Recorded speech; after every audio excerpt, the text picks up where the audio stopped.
এই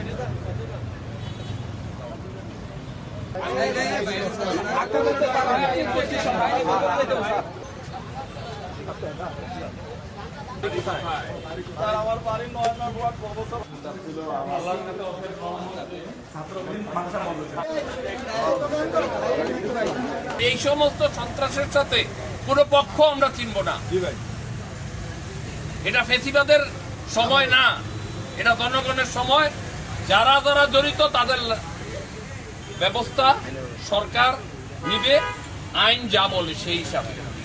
সুতরাং এক পক্ষ মনে করবেন না যে আমার অমুক পক্ষ ঘরে ঘুমাইতেছে, কোনো পক্ষই ঘরে ঘুমাইতেছে না। একজন দেখেন এই এলাকায় ঘরে ঘুমাইতে পারছে, প্রশাসন প্রতি রাত্রেই সবাইকে খুঁজতেছে। এটার বিচার হবে, এটা আমরা নিশ্চিত করে দিতে পারি যে এটার বিচার সুষ্ঠু তদন্ত করে পুলিশ এটা চার্জশিট দিবে।